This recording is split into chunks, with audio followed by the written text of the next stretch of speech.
মঙ্গলবার সাবেক প্রধানমন্ত্রী শেখ হাসিনা ফেরার ঘোষণায় রীতিমতো আনন্দের বন্যা বইছে সাধারণ শিক্ষার্থীদের মধ্যে।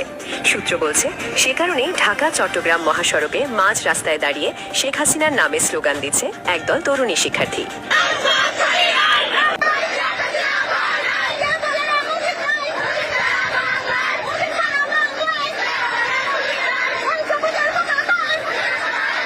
দীর্ঘ 23 মাস পরে জাতির উদ্দেশ্যে ভাষণ দিয়েছেন সাবেক প্রধানমন্ত্রী শেখ হাসিনা। যে কোনো সময় ঢাকা সহ সকল বিভাগে কিয়ামত ঘটানোর হুঁশিয়ারি দিয়েছেন তিনি। খুব বড় একটা আন্দোলনের দরকার নাই, কেবল তো পচন শুরু, বর্ষাকালটা যেতে দেন, দেখেন কি অবস্থা করে দেশে।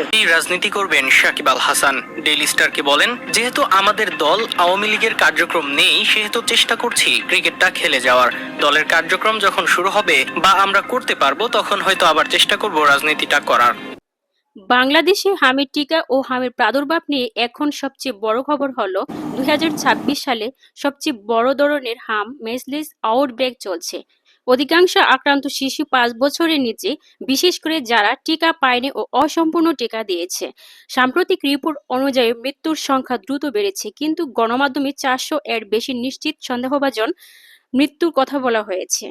আমাদের সাংবাদিক ভাইরা খুঁজে বের করছে, কারণ হচ্ছে ইউনিসেফের কাছ থেকে কিনতে গেলে নাকি কমিশন পাওয়া যাবে না, বাইরের থেকে কিনবে কমিশনে।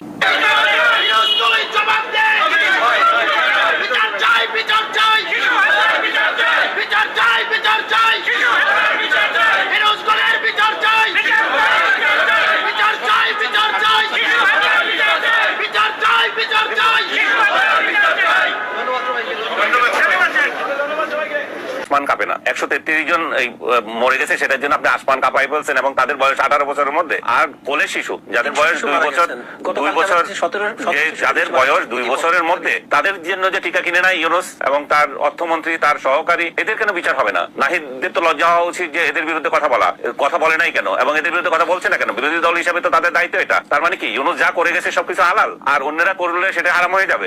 সম্প্রতি বাংলাদেশে ডক্টর মোহাম্মদ ইউনূস এবং যুক্তরাষ্ট্রের সঙ্গে যে চুক্তিটি হয়েছে, সে চুক্তি নিয়ে অর্থনীতিবিদ, রাজনৈতিক বিশ্লেষক ও বিরোধী মহলের বড় অভিযোগ হলো, ডিজিটাল বাণিজ্য ও প্রযুক্তি নীতিতে যুক্তরাষ্ট্রের প্রভাব বাড়তে পারে। চীন ও রাশিয়ার সঙ্গে ভবিষ্যৎ বাণিজ্যের চাপ তৈরি হতে পারে।